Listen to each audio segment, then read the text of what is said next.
Three simple words you must know how to use to create love. Three simple words. I thought, what could those be?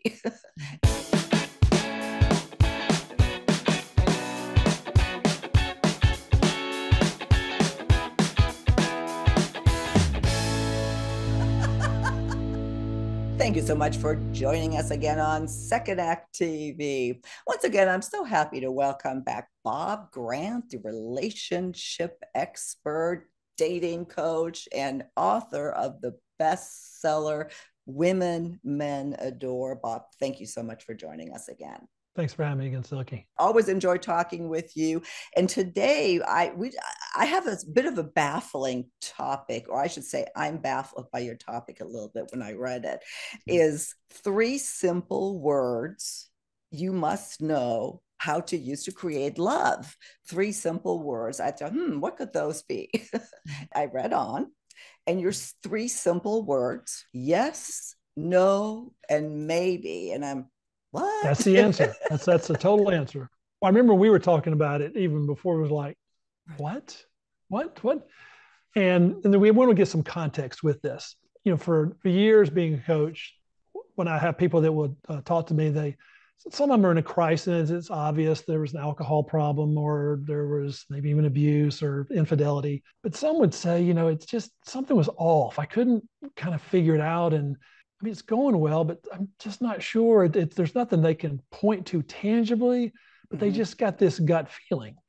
And then as opposed to going back and doing this long history of tell me every date and tell me your parents and all, I wonder if there was an easier way just to kind of gauge and track how the relationship's going. I mean, is someone giving too much, not enough? And so we started experimenting around and we came up with these. Well, let's look at each one. What it says. Yes, you say here your default answer. If you can't say yes often, pay attention to that. What do you mean by that? So the first place I came up with this was doing marriage counseling. So we'll start there and go backwards. And I remember telling a wife, I said, your husband, I said, what he wants is a yes wife. You can imagine the look on her face. And I let it sink in for a second, just because I wanted her to, I said, now, what do you think that means? Oh, it means I just say yes to everything. I said, you would be wrong. I said, a wife that says yes to everything is a boring wife. It's not what he wants. I said, but yes means his idea and what he came up with pleases you. It's happy he did well. He seems to know you and you're in agreement, because if he feels like he's going to get an easy yes, he's more likely to take risk, to take chances. Okay, she was willing to go with that somewhat because it wasn't what she feared. We started backing that out with other relationships.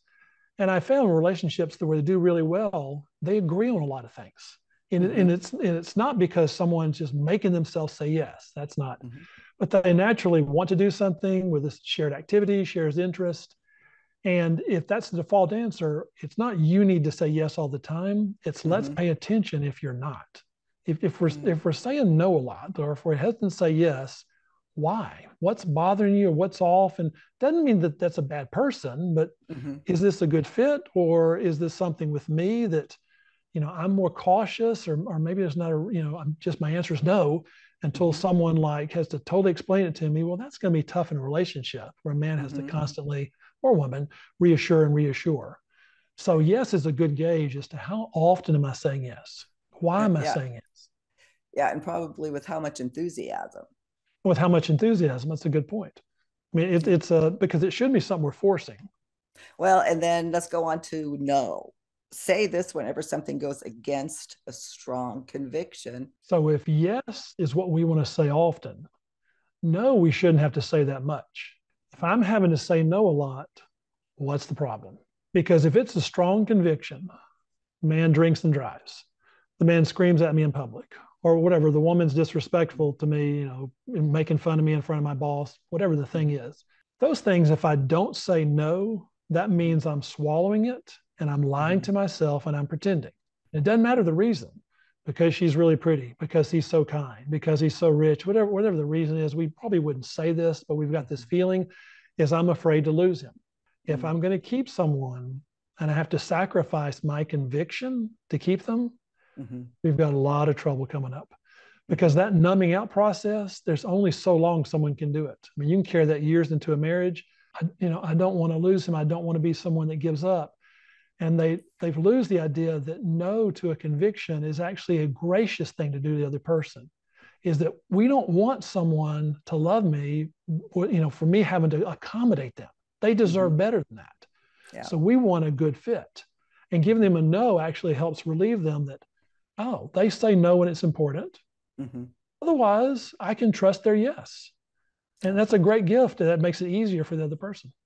You really lead into one of the biggest questions, and there is no black and white answer, is how do you know it's time to leave a relation? Like when you give up on a relationship?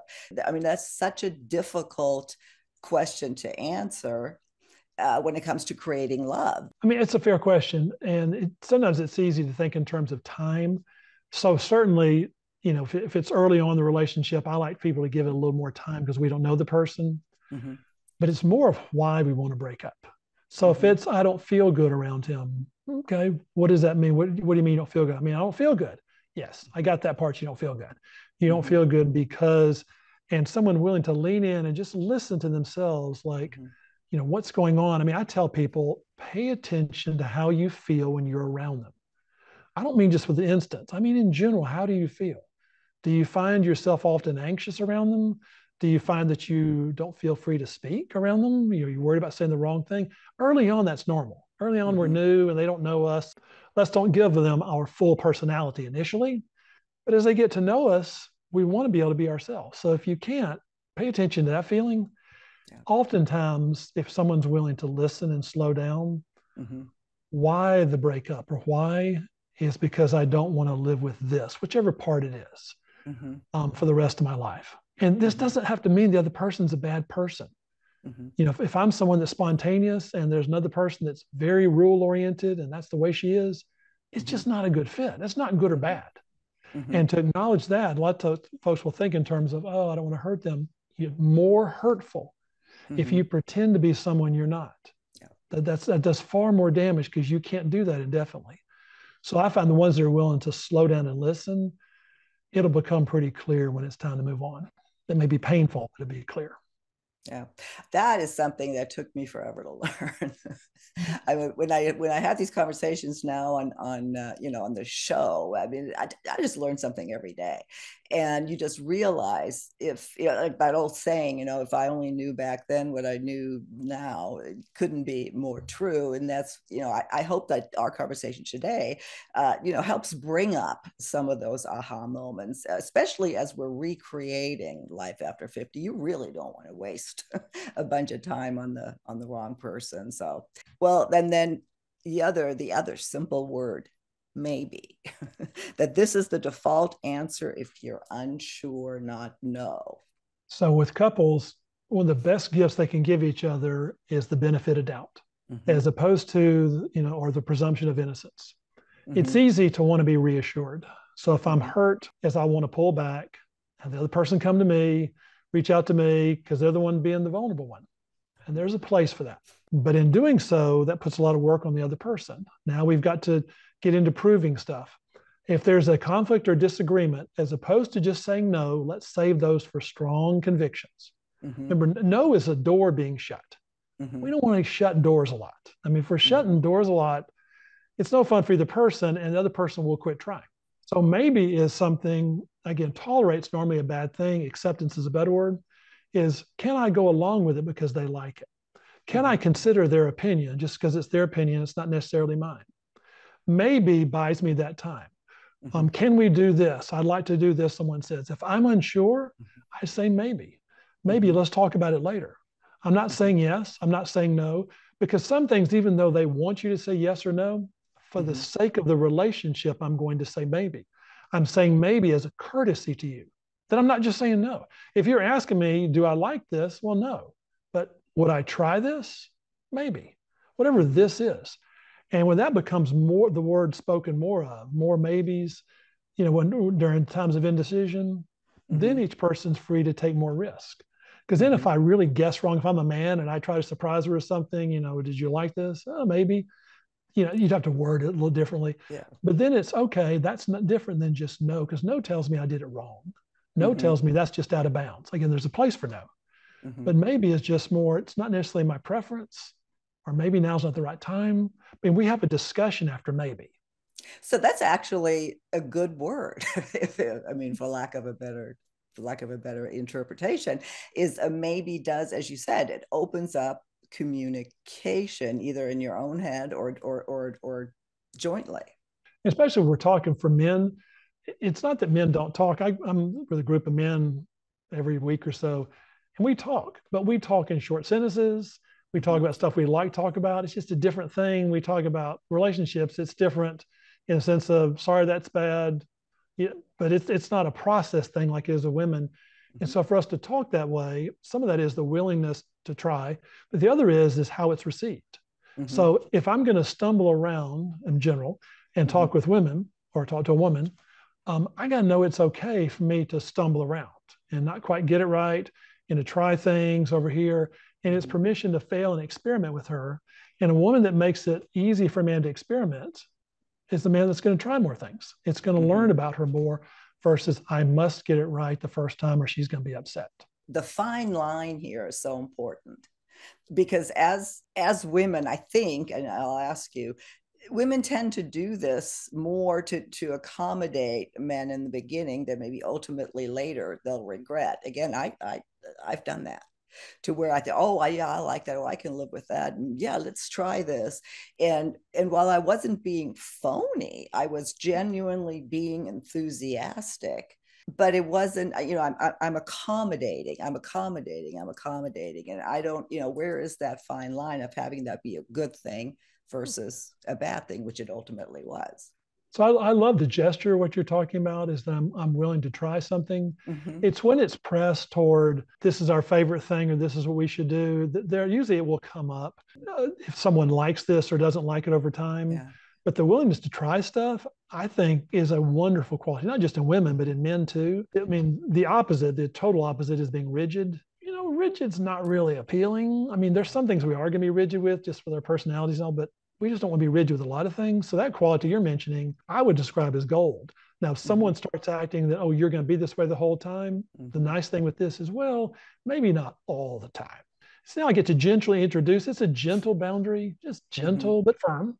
It's Mm-hmm. gentle. And just so that he knows that me willing to try stuff is not a promise that this is the Mm-hmm. way it's going to be. It's Mm-hmm. not personal with saying that. It's just, Mm-hmm. and this is one way a woman demonstrates her value, is that I can be gracious like you're talking about. And then once it goes too far, don't worry, I'll let you know.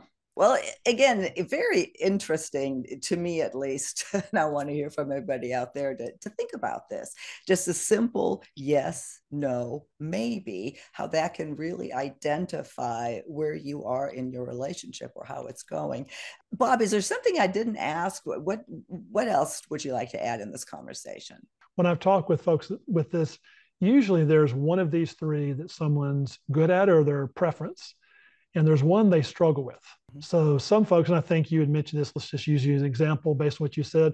Some folks like saying yes more. That it's a nice thing, it's gracious. And see, there's nothing wrong with saying yes, but Mm-hmm. they overuse it.